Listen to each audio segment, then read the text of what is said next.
It's like the Steph Curry effect, like taking over Australian kids where they're just pulling up from like 30, 40 and like you're like, bro, just like work on the fundamentals, like do a layup or something. You can't be a dinosaur. I think you have to transition with the game, and he's one of the icons of modern basketball. Yeah. So I mean, if people are talented enough, I encourage them to be able to do it. And you do come across the occasional kid that you have to be like, listen, man, maybe don't step outside the paint, bro. Okay, welcome back, everyone. Trash Talk Experience. Trey is here. Abob's here. We have a very special guest in the building. Coach Hesh in the building.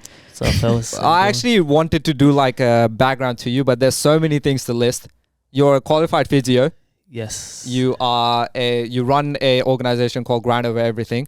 Yep. Which is like, you can explain that later. For sure. You a basketball coach, so like NBL1 coach. Yeah, that's right. Yeah. And then you've played professionally basketball as well. Yeah, that's right. Yeah, so there's like a lot of things to like. Sure. Was there anything you wanted to add to that? No, man. No, that wraps it up pretty well. That wraps it up. Yeah. I don't know if you know, like, I don't know how you two know each other, by the way. Just pick up ball. Hesh used to tell me to stand in the corner and shoot threes when we play pick up. Fair. I don't remember saying that, but definitely pick up. Yeah, I don't know if you know. He's like almost a fanboy of yours. Really? Last week he was telling me like the things that you're doing is like all the things he wanted to do growing up. Back in the day, when because I met you, I used to play pickup with you when I was probably like, it would have been a few years ago, in like 2015. How old are you now? I'm 26, pretty much 27. 26. Yeah. Okay. So probably when I was about 21, 20 years old. Yeah, I would have been like 30. And like I wanted to be a physio back then, right? I was in uni. And the other thing, I wanted to play professional ball, but at that point, like, it wasn't really achievable. Sure. But I was like, man, this guy's living the life. Like, he's a physio, qualified physio, and then like, so I'd graduated by then.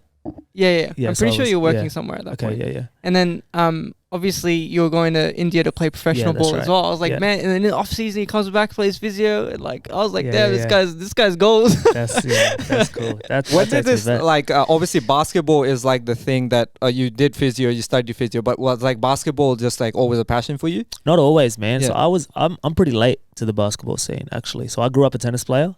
Until I was about 17. Yeah. And then I kind of got over tennis. Wasn't really. Similarly, like I wanted to go pro, and I thought I was going to. And then you slowly realize, this is pretty tough. Like it's probably not going to crack it.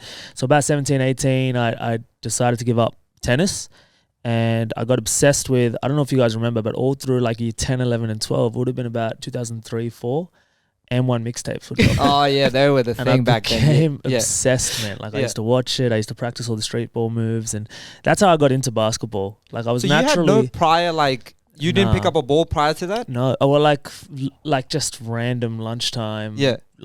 Just whatever. Like didn't know the rules. Just mucking around with friends, and then got obsessed. And then just watched it a lot. Started getting into the NBA, and around 2000, 2001 too, was like Iverson and Kobe were like big time rivalry. Yeah. And I remember that final series. I was in year 9 and 10, and started picking up some things around the NBA, but all whilst training like twice a day, playing tennis. How did you follow NBA back then though? Because I don't think I followed it. I think it was just like random. A couple of my friends at high school used to play EA Sports NBA Live. So just to plug in, modem, dial up, and play Live against each other. Yeah, like before that, Live 02, Live 03. So that's how I kind of got into it. And I don't think I followed it closely, but I was aware of most of the stuff. And then after high school, I thought, you know what, I'm not playing tennis anymore. I gave that up. Let's see what I can do with this basketball thing. And then similarly to what I did with tennis, just training every day, basketball became like an obsession, and just trained and trained. Probably helped that you were training every day, because like 17, 18 is like kind of late to pick up any sport. Like if you're new to a sport, like if you haven't competitively played that before, or like even lunchtime you were saying like you barely played it and stuff. 17, 18 is pretty late, but then the fact that you've picked it up and made a whole career out of it pretty much after that, that's amazing. So no, it's been a process, I think, but I'm just naturally get obsessive with things, and I try and like just do it as much as I can. And basketball is one of those things that I'm yet to exhaust. I'm still enjoying it. So I don't know if you mind me asking, but your background wise, you're Indian? Yeah, born here. Yeah, our parents are both from India. Yeah, okay. Yeah. So like, basketball is not really like the first choice for like a person of an Indian background, but I see that it's growing now. Obviously, like if you live in Australia, you live in the States, or where basketball is big, kids from any background will like start picking it up. But then in general, like it's hard for me to see like there's cricket and all these other sports which are much popular in our diaspora. So like I'm Pakistani by background. I can't imagine basketball ever, picking up in Pakistan. But India, I think that might be a different case. Yeah, it is definitely. Obviously I played there, so I managed to play a few years over there, back and forth, as he mentioned. So I saw it firsthand, just where it was and kind of where it's coming to, and there's definitely been growth over the last few years. Still keep my finger on the pulse, still talking to a few people and seeing what's kind of opportunities. So how did this opportunity come about? Like, how did you end up playing professionally in India? Yeah, it's a bit of a weird one. So I was at that time, later than that, probably at around 20, when I was about 24, 25, I was traveling around with this group of ACBA, you heard of it? Australian Chinese Basketball Association. So they used to have their comps on Sundays, but then out of their comps, they'd pick like a group of their 10 best players to go and travel through Asia. And one of the tournaments we played in was in Malaysia. And that tournament in Malaysia, there was a team from India that came. Not a pro team though. It was like they have state teams. Even in their seniors, they have state teams. And their pro league at the time was like government agencies. They'd get employed by the agency to do like some, can I curse? Yeah. Some bullshit like admin job, but then their job was to represent that company playing basketball. Right. So that would be that's their professional scene. Yeah. So one of those teams came, and then they were excited, like an Indian guy, like from a different country. So I got to know them, and I just started talking to them and kept in contact. And I just saw something on Facebook one time about this pro league starting. So I reached out to a few of the people that I met, and I was like, this is like 2 years later, and I go, what's going on with this? And they were like, this is the contact, reach out. So then I reached out and they were like, yeah, perfect. We're looking for Indian people. Like, come and play. Like, you'd be great. And then it just kind of How was it there? Like in terms of like all the other players around you, in terms of, I'm guessing it was weekly games, in terms of trainings and stuff like that, like how was it compared to what you're expecting or what your average Joe expects? So there's different, I guess that's a layered question. I think the expectation around skill set, I didn't know what to expect. I was like, I didn't know whether these guys would be good. I didn't know, like you said, basketball's not popular in the subcontinent. Like, it's not something that you would expect Indian people to be good at. So I wasn't sure. I wasn't sure whether they were going to have imports. I didn't know what to expect. I got over there and American people were organizing the league. So they were doing it all. So Americans had come in to do it. And even they weren't, one of them was a pretty good basketball mind. The others were like baseball and football coaches and stuff. So I think they just saw an opportunity in India and they wanted to do it. So straight away when I went there, I noticed that the basketball wasn't anywhere close to here at all by any means. But then other things around it were like so far beyond what we have here. Like they had TV deal lined up. They had all the media side of it was unreal. Like they did a really good job. The Americans helped a lot because they had a really good production company. But the Indians that they liaised with were great at that. Like we had a deal with 10 sports, multi-year deal, and there were some other sports kind of networks that were interested. So I think certain things I was like so much better than what I was used to here. Like here they don't do anything media-wise. Numbers are so small. They don't get any money behind basketball at all. But then the skill set was so far below what I'm used to. So it was a bit of a weird kind of experience. Like I was going to ask, like administratively, it was taken seriously. Yeah, it like was definitely they put up the money for it. It was definitely taken seriously. But I'm sure you guys would have experienced in Pakistan and in subcontinent in general, like things are very politically dominated, and like if the right people don't get paid, then things go wrong very quickly. Like, and it's not a long-term thing ever. Like we've had like leagues like for other sports, like obviously cricket dominates in Pakistan, but then there's these other sports. They would start a league, they would put up the money for it, but then within 2 years, the whole thing is like falls apart because people don't see the money coming back. They're like, okay, we expected a lot more return, and then politics gets involved and stuff like that. So it's administratively a nightmare managing these things over there. So that's why this league disbanded because of those political issues. The federation, like, long story short, they initially wanted money out of it. The American guy said, no, you're not going to get paid. And they said, all right, then try and do this league. It's going to fail anyway, like a bit of a FU. And then they ended up being successful. Federation came back, said, we got to get paid now. They said no.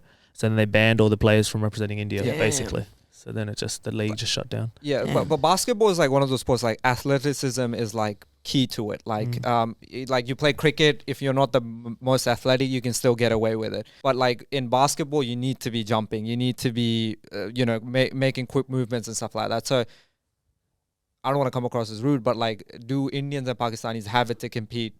Because like question, we're not like our average height isn't that tall and stuff like that. So like, do you think we will be able to compete in the future?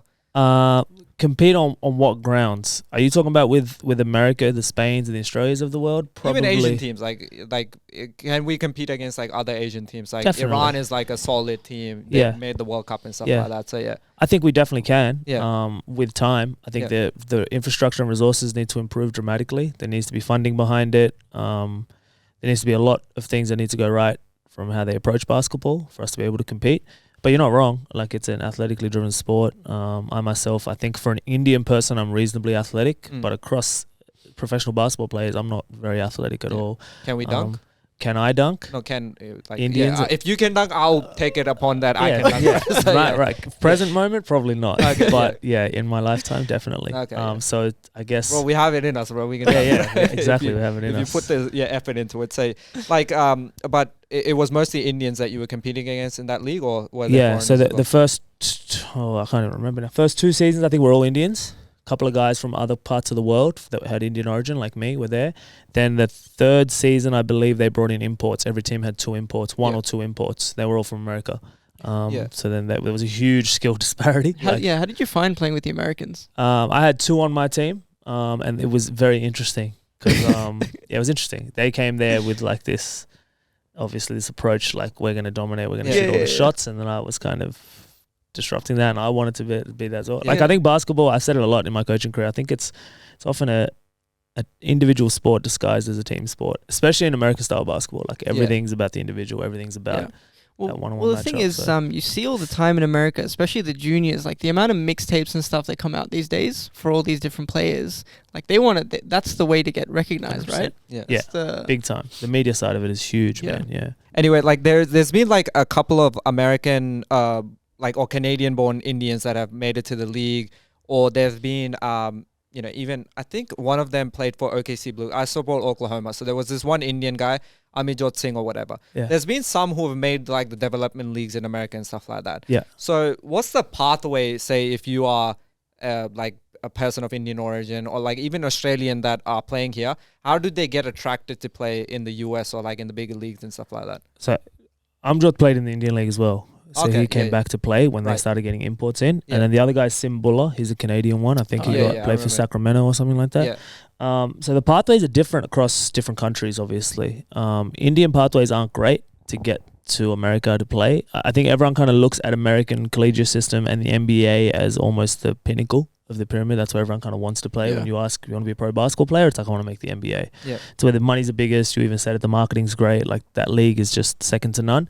Pathways are just based on the countries that you're brought up in. So Australian pathways are okay in terms of worldwide to play representative basketball, get scouted for state teams, national teams, and then you have ability to go. They have great relationships with colleges. Australian basketball bodies have good relationships with colleges, so naturally you just fall into that path to be able to go play college ball. But somewhere like India, it would be. I've had so many kids reach out in the last 5 years that have just been like, hey, like, I saw you play here, and, how do I get over to America? How do I play college ball? And I think pathways are an issue for sure in places like that. Yeah.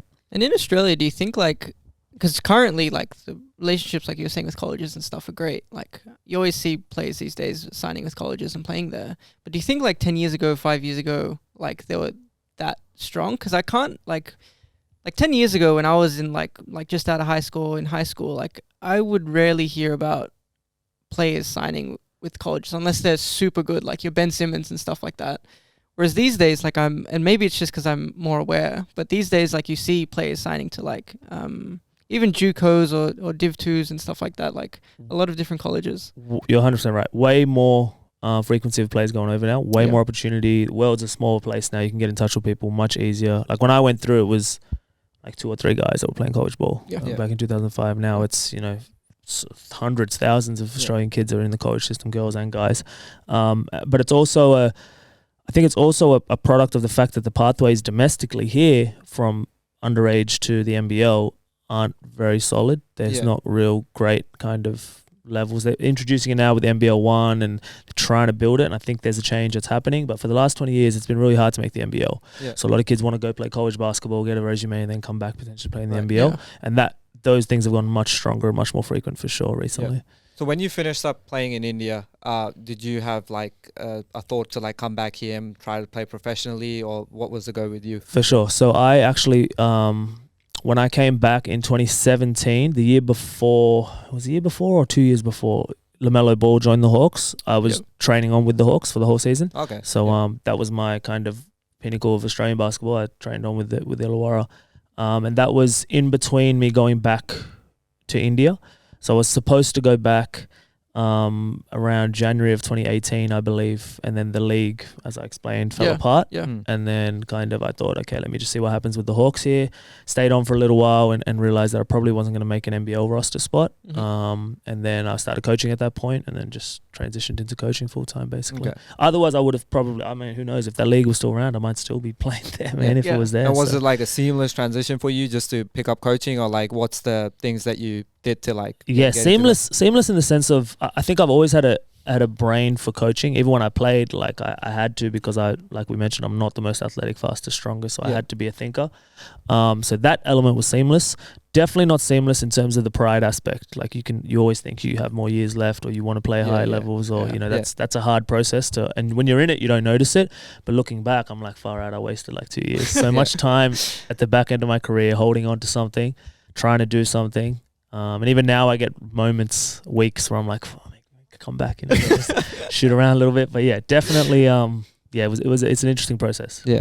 I always see like any coaches that you see, most of them, they're not even if they played, they weren't the most athletic. They're like all these point guards who are like shorter guys, or like they weren't the most athletic, so they had to rely on their thinking to like get past players or like create opportunities for them. And they're the ones that make the better coaches than like all these supreme athletes that like just used to be able to dunk on people. So, for sure. I think I think that's fair. I think if you're a thinker as a player, naturally you fall into coach, but there's so many elements to coaching, man. The more I'm around it, the more I learn about it, and the more I realize far out it's such a like multifaceted industry, and like to be a good coach can be so many different things. Right. So I want to get to coaching because that's like your current sort of life now. So grind over everything, was this like an day one thing, like I'm starting coaching, I'm going to start grind over everything as well along with it, or that's more of a recent thing that you've done? Somewhere in between. I think initially so there's two streams of coaching, I think, in basketball. There's player development coaching, which is one-on-one, trying to get players better, and then there's the team coaching aspect, which is head coaching. I have been involved in both for the last 5 to 7 years, and I think I love team coaching. I'd like to think I'm decent at it, and I like to commit a lot of time to it. But the player development side, I think, is probably caught my eye a little bit more. I feel like firstly, it's not very well done here. I don't believe people don't understand how to get players better and how to teach players how to think about things.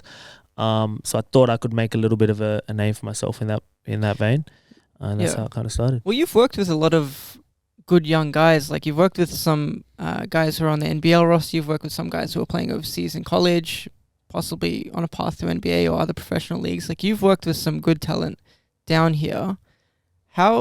How did you start with that? Like, what got you going with those like young? Well, obviously, you got to start somewhere, right? For sure. So how did you get your foot in the door with that sort of thing? So, do you guys know the AUSA facility? Yep. There's 3 of them now. I think there's one in Chatswood, Thornley, and Alexandria. Yep. The one in Thornley was the one that started, and I actually was involved heavily in the startup of that. Right, so I was the head coach. I found that space a long time ago, got in touch with my friend who owns AUSA, and I said, listen, let's do something with this space. And he was like, cool. Wanted to turn it into this branded AUSA thing, and I was like, yep, cool. I wasn't doing much with it. I was only having a few clients there, and he was like, let's just turn it into this 24-hour facility. And I was like, cool, let's do it. Hired me to be the head coach. I was involved in the setup of it and getting it all off the ground, and before you know it just started gaining traction. And then we became like this workout hub where I would run workouts for young talent. And then I was there for about a year or so, and then decided to kind of just step away and do my own thing. But I maintained relationships, and I already developed a bit of a reputation as working out kind of high level talent, and then that's just kind of carried through now. And I think this is the first AUSA these facilities are the first 24/7 basketball facilities, indoor basketball facilities in Australia with shooting machines and everything.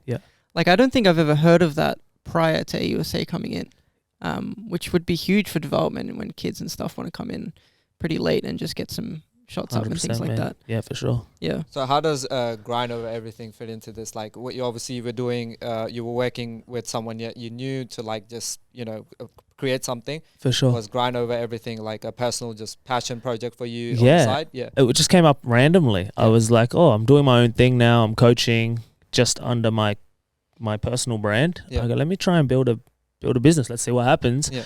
Came up with a random name that's a bit corny at the time. You never, when you decide, I'm sure it was the same with the podcast. Fits basketball I get it, but yeah. when you guys came with the podcast name, were you guys going back and forth like, nah, this sounds yeah, cheesy, we had some very stupid ideas. Yeah, I'm not gonna lie. So like, I was like, kind of everything. GOE is easy to say. I looked at a couple of logos that my friends have made, and I was like, that's pretty cool. Like, it's decent. Yeah. So I was like, let me just roll with it and see what happens. I didn't know what it was gonna be, so I'm not a guy with a plan. Unless it's basketball and I'm coaching. Yeah. But in terms of life, I don't know, man. I just follow whatever my heart says. And at the time, it felt good to build a brand and see where it did. And then before you knew it, I had 3 or 4, 5 coaches working for me. Got like a social media team now and some back end guys. So it's kind of growing pretty well. That's good. So like obviously with that, like it's not just like the coaching that you do. It's like promoting these players at the same time. So like you're creating footage for them, like not and one tapes, but like just showing off their skill set and stuff like that. That's part of it, I'm assuming. So well, like I think it's just a natural process of it. We like to just highlight, I guess, the coaching aspect. I think a lot of people are driven by hype, and you know, it's like basketball, man. It's like things catch fire very easily, and we try to go against the grain a little bit and showcase a little bit more kind of detail in workouts, relationship based stuff, just things that are a little bit different and probably get overlooked, but I think are much more deep rooted into the development and success of players. So we tried to highlight that, but more so it's just been I guess you got to be present on social media to some degree to be successful. You have to be. So like it's like in America, I know like I've kept up with basketball, as you were saying, like anytime I get into a sport, I like to dig deep and like see what's going on. How do these players like come from the junior leagues to like playing in the NBA? So I know like the AAU circuit that exists in the US. How do Australian basketball players play? Like, is it like a weekly competition? Like, are they going around touring and like playing different comps, or it's more like you just join a team and then whenever the team plays, you play? Sure. So in America, like you said, AAU basketball is similar to our club land, where it's like everything's privately owned, and they scout teams, players from anywhere, and they can join their AAU team. And that AAU circuit is outside of their regular high school circuit. So kids will play for their high school, but then they'll have a separate AAU team. Some of their high school teammates might be on their AAU team. They might have a completely different team. So that's America. Over here, we have our rep system, which is like every club, every stadium you see will most likely have a rep team. So Hornsby has the Hornsby Spiders that I'm coaching. North has North Bears. Hills have Hills Hornets. So that's the rep scene. Outside of that, there's school competition as well. Some of the private school competitions are pretty high level. And then a tier below that is local competition. So you can just, us 5 here can just make a team and join in any night of the week. I'm a local comp warrior myself. So you just kind of place yourself as a young kid in one of those type of situations if you're trying to play. Okay. So do you find it like it's better the way it's approached over here? Because I know there's like so many shortcomings in the AAU system where like it's always targeted on like who's the best player. They get all the shine, all these other players, and like people skive off money at the top, and then all these shoe brand deal come in. Do you like it the way it's approached over here, where there's like more like of a structure at least to it? Yeah, it's been interesting, man. Like it's touching on like morals and ethics now, like kids and money and stuff. It's hard, man. Like, it's a hard conversation because a lot of these kids are really talented at a young age. And it's how do you tell the difference between someone that's genuinely interested in their development and someone that's trying to make a buck off them? So you're opening some doors when you start putting money into competitions at that age. It has its advantages for sure. I think you develop hype around it. You get players and leagues talked about at a young age. You expose kids to a bit of pressure that they might not have seen otherwise.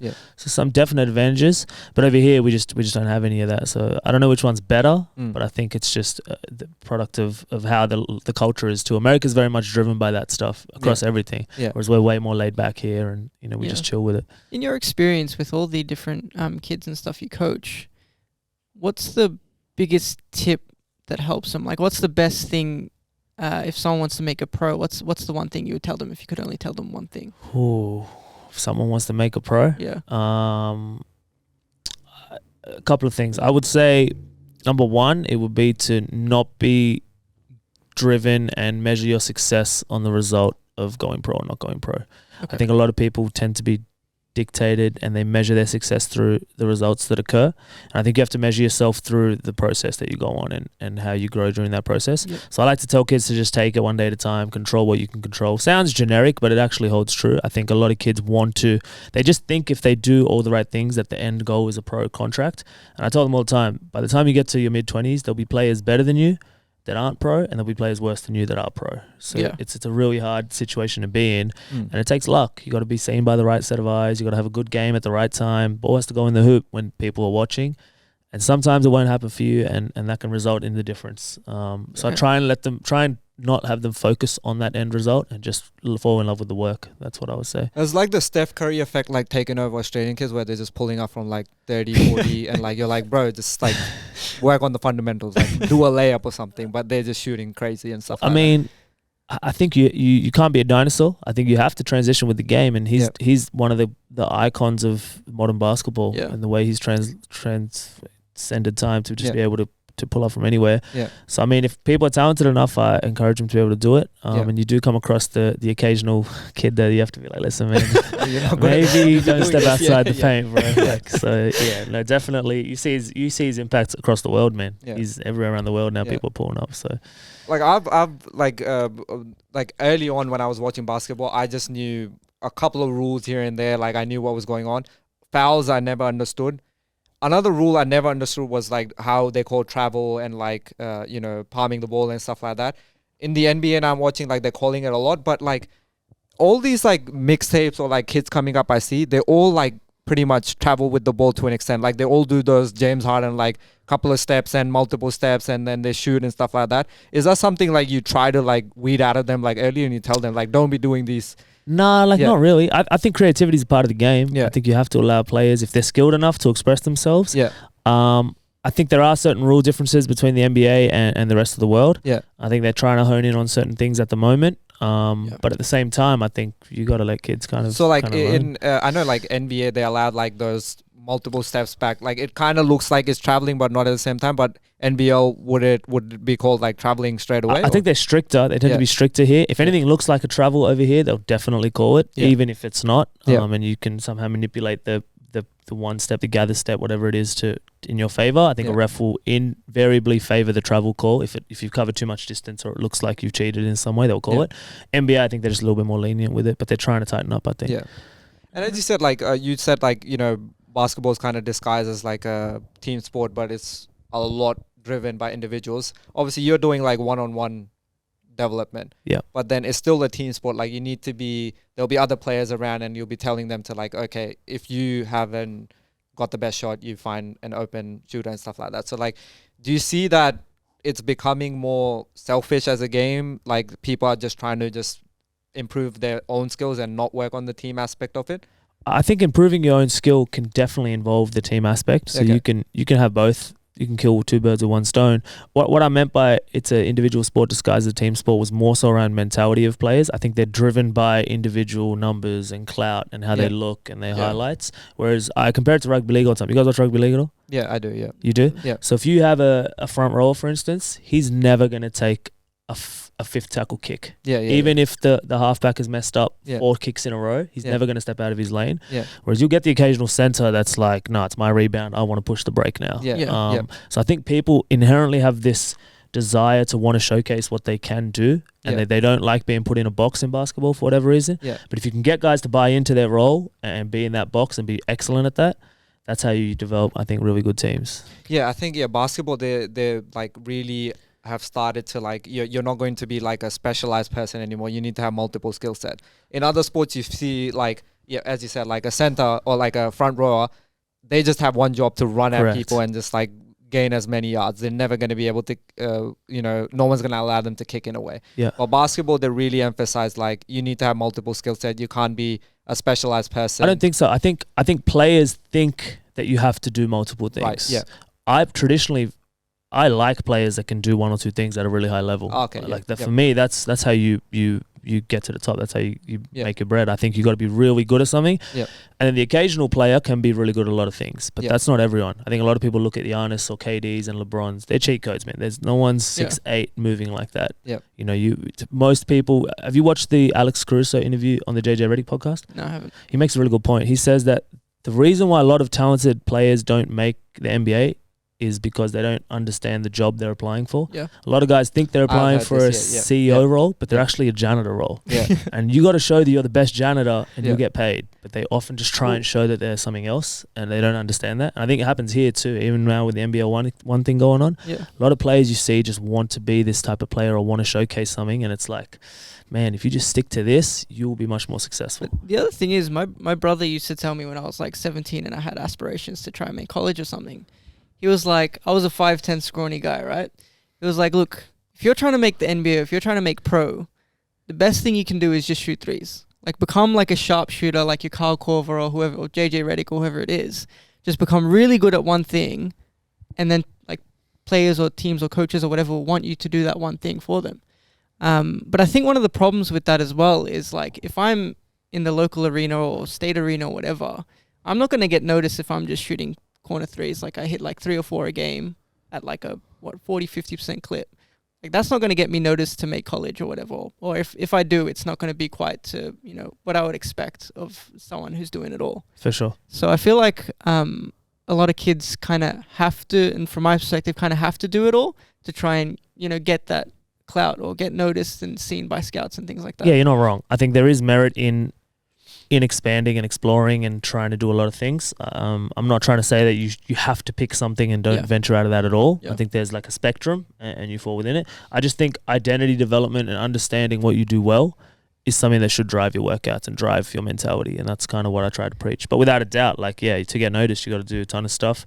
But you know, like I said, if you're that guy that's corner three shooting at a 50% and you're making 3 a game, there might be one coach there that notices that and says you're really good, rather than the guy that's trying to do more than he's probably capable of, you know. So it's just a matter of, I guess, trying to prioritize. When you were saying that you do player development, that's like more one-on work that you do. Is it so like just strictly basketball driven, or like are you one of those people that like are giving advice like, okay, I advise you that if you want to further your career, choose this club over that club? Is that the conversation you're having with them, or is it strictly basketball? I think I have a lot of naturally the conversation drifts that way because they ask for advice, so they want to know. Parents might ask, oh, what club or what should he do and stuff like that. So I think it naturally just happens. I'm fairly experienced in the industry, so I have a fair bit of knowledge in the area, so naturally I do it, but without a doubt basketball tends to be the driving factor and most of the work's done. Since you have this knowledge as a coach, what would your advice for Ben Simmons be? Oh dude, I've tried to stay out of it, man, because it's, dude, we don't know what's going on, man. We have no idea. I think at least you would tell him to shoot a little bit more. Potentially. I like, this is the thing, like I would love to talk to him, figure out what's going on. Are you talking advice on the court, or you mean like with all the off-court stuff? I mean, the number one thing is like when you're trying to solve a problem is like, what's the problem? And I think we sometimes just we read something and we just go, oh, he's a dickhead, or he doesn't know what he's doing. It's like, dude, we don't even know what he's thinking, what he's doing, what the situation is, and we just like to outcast people and do things. So I try and stay out of things. If I don't have information on something, I'm not going to comment, man. I'm not going to make myself look stupid. We were going to be trying to be funny, but I know that you don't do like coaching at like head coaching type level. But we were like, oh, if you did potentially, or like you did previously, we were like, oh, let's just throw a funny scenario to you. If you were approached with the Malik Beasley situation, Malik Beasley is currently on the Lakers, and he's paired up with Scottie Pippen Jr. Yep. And Malik Beasley used to date Scottie Pippen Jr.'s mom at one point. If you were presented with a situation like this, what are you telling them? Like, oh yeah, guys, keep that off the court.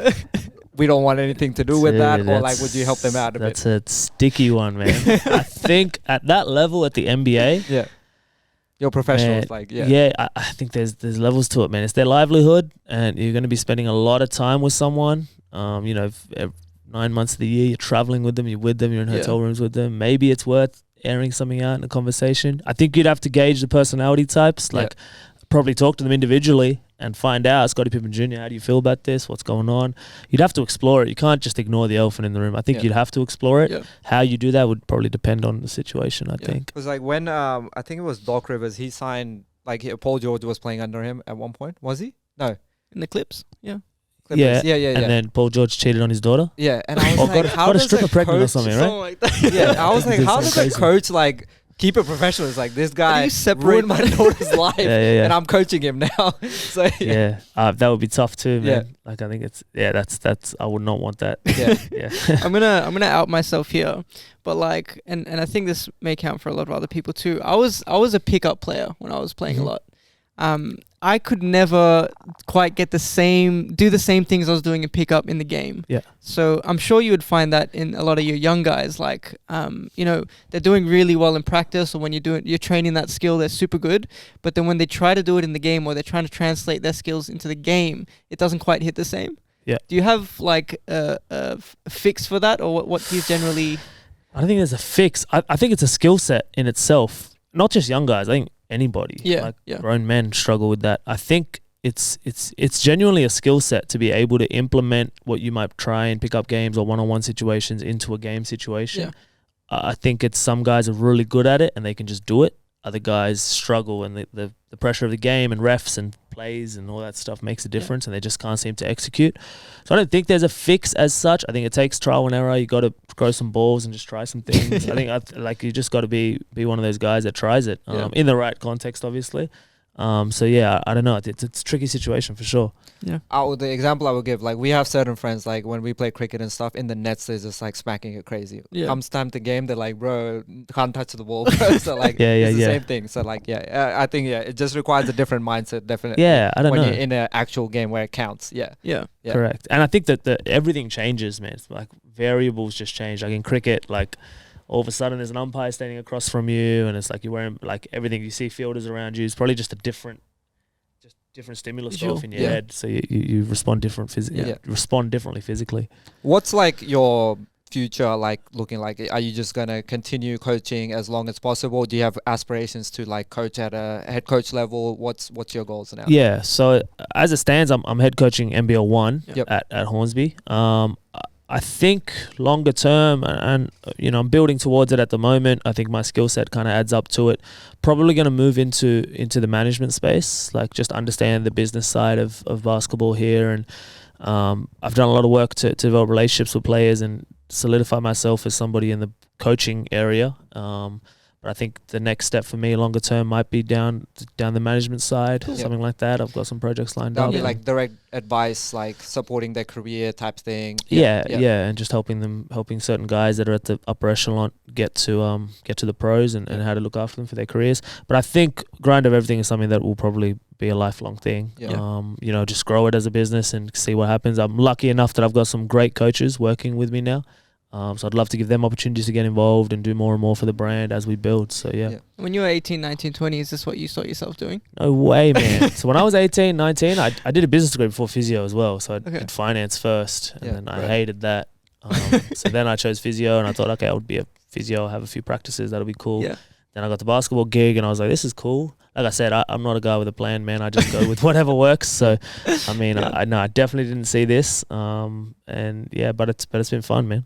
Sounds what good. are some like upcoming Australian players we need to like look out for? Like, do you think they have it to like make boom a squad and like take us to a gold and stuff like that? Yeah, for sure. So I have like under my brand, I probably have like a handful of guys at the top level that I think are going to be pros, future pros / already pros.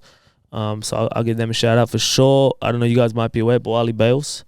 I've heard of him. He was already in the NBL, right? He was in the NBL playing for the Kings this season. No longer playing for the Kings, so waiting to see where he signs next. Nice. He's someone that I think is unbelievable talent. I think he's got what it takes to play in the NBA. Time will tell whether he gets there. A couple other guys, Will Johnson. He's playing Division 1 college ball at the moment at UTRGV. He's putting up crazy numbers. I see all these videos, probably from you, of him, and he looks like a good player, man. He's elite, man. He looks really good. Elite, so he'll has a chance for sure. Hayden Blankley right now, 6'7" shooting guard. He's playing for Brian Gorgon in Hong Kong. Hunter Madden, another Kings development player, playing D1 college ball at the moment. Louis Bleachmore, playing some D1 college ball. Buru, there's a Fijian kid named Buru. I won't say his full name. I don't know how to say it. But Buru, you'll get it. He's a freak, man. 6'8" athlete. Shit. Elbow in the rim, like just dunking on everyone. He's got about 12 D1 offers at the moment. Wow. So I think there's some talent coming up, and I'm fortunate enough to be involved in these guys. I'm just trying to think if I've forgotten anyone. Rose Nelson, she's another one. She's elite, Division 1 coach player, Oz representative as well. So there's a lot of talent floating around. So with these guys going in and out of America, I'm guessing you're only really able to get to them these days in the off season and stuff, like when they come back home, and you'll have them for what, like 5-6 months to work with them or something. Not quite. Like I do a lot of film, not a lot. I do occasional film with them when we can. Okay. I get in touch with them. I think a lot of the coaching stuff, player development stuff happens around mentalities. Yeah. So I check in with these guys regularly. They tell me things if they're unhappy with coaching stuff. How do I address this? How do I do this? What do I do? So it's like it's a full-time job, man. You've lived that all as well, as a player, as a coach. Like you would. Well, not to this level, man. These guys are special. When I say talented, like I can draw on some of my experience, but I've made sure of myself when I turn this to coaching, I'm not going to be one of those guys that's like, oh man, when I did this, like, just don't want to be that guy at all. So I did nothing in my playing career compared to what some of these guys are doing. Yeah. So I would not want to compare them. It's not about me anymore. But yeah, definitely I have a bit of experience with things and how to handle situations, and they trust me on the court to help them get better, and that trust often just translates into off the court and just building good relationships with these kids, man. I love your mentality. Like all the successes to you, because that's the best way to approach it. Like you don't want to have an ego with this thing. Like you're benefiting them. Like it's a career for you, but like the goal is to like, improve them and benefit them. So 100%, man. They look good, man, and then we all win, man. So it's I rate that. By the way, I don't want to make it awkward, but is there potential for my friend over here to do some sort of support work with you, join management? Because I know he loves basketball so much, 100%, and he hates his current job so much. What are you doing at the moment? I hate my current job. What are you doing? For all my employees listening, I love. What do you do currently? I do data at a hospital. I work with data. Okay, what's your background though? I did do a live interview human right now movement, health management. Oh, mad. That sort of thing. Yeah. For sure. I'm always working with different people, man. I've got a lot of people that I bring into the brand for different reasons. I meet up with different people all the time. If I meet someone and I think they have some kind of synergy, that I feel like I can vibe off and we can do something, for sure, I'm open to conversations, man. I'm always working with different people, for sure. No, it's not an idea he's probably had, but I just want to pitch it to him. I want to see you happy, bro. I can't say I've heard of this before. I want to see you happy. The bus, bro. Yeah. Anyway, so we don't want to take too much of your time. Is there anything that you wanted to bring up, or like you wanted to shout out, or anything like that? Go for it. Or any questions you had for us? I think you guys covered a lot. I like what you guys are doing, man, and it's I like to support podcasts in general. I've been involved in the podcast scene a little bit. Yeah. And just getting it off the ground and doing content is sometimes hard, man. You guys seem like you got it going on, so happy to be a part of it, man. If there's anything you guys got to ask, let me know. I want to end on this, like, favorite basketball player of all time. And what's your team that you support and you want to see them? You won't give up on them ever. Favorite basketball player of all time is Kobe Bryant. Rest in peace. Yeah. And team that I support that I won't give up on ever is, I don't have one. I know it sounds like a cop-out. I don't. I floated in and out of being a Portland supporter because I just got pressured into this thing of like, you got to pick a team. And I didn't really know what to pick. And I loved Dame Lillard at the time, so I fall in love with Portland. But I don't really go for them. So it's hard, man. It's hard to follow a team that you either don't have live no at. ties to. Yeah. So it's like I follow players, and I love watching where players go and what they do. And I love to pick young up and coming guys before the hype came. So I'll proudly say, I know it's not about ego, and I said that, but I'm not gonna let this down. I picked Steph Curry when he was at Davidson. I said this guy's going to be elite in the NBA, and all the scouting reports said otherwise. Dame Lillard at Weber State. I said this guy's special. I think he should be higher than that as well. Ja Morant, I think that was obvious. Everyone knew he was going to be special. Trey Young as well, rookie year, wasn't as successful, and I thought, this guy's skill set is crazy. Just watch. So I think I like looking at young players. They look up like SoundCloud rappers and like, I knew him before, like before he was on Spotify. That's a great analogy. That's what I try and do. I've been away from the younger guys at the moment. I haven't kept my eye on the high school scene and the college scene. This college scene I've watched a little bit, but high school scene not so much. But for sure, I like to follow players, man. That's why. I was actually really surprised with how quickly LaMelo got it together in the NBA. I thought he'd have like a year or two where he's, turning over a lot. You can't really put it all together. And then after a couple of years, he'd be like a menace. But first year, he came in crazy, guns firing. Man, he's special, man. Yeah. His skill set is unbelievable, man. He can do everything, and he's big, man. People underestimate. Like 6'8" is big. That's because everyone saw him like in Lonzo's head, like when they were all younger, and he was like, 15, 16 or something. But even at that, I don't know if you've seen like AU clips of LaMelo Ball. He's doing crazy things, man. Yeah. He's just launching it from like halfway. Ridiculous. Stroke is crazy. Athletically, he's a bit like just moving different to the other kids. So you can pick up on it quick. But you're right, man. I don't know what the indicators are to predict success in the NBA. I'd probably assume, I didn't think it'd be that quick either. But for some reason, he just translated it. He got it together, man. Away. So. Anyway, thank you very much for coming. I appreciate it, fellas. I want to follow your journey and I want to see you coaching or managing at a high level. So sure. Remember us when you make it. 100%, I see it in you, bro. For sure. Like us, we're not going to go ahead anywhere with this podcast, but I see good things for you. Don't say that, man. No, thank you for I coming. hope you guys do too. I appreciate it. Thank you very much for appreciate coming. It, fellas. We Thank appreciate it. This will be another episode of Trash Talk Experience. We'll catch you in the next one. Peace and bye.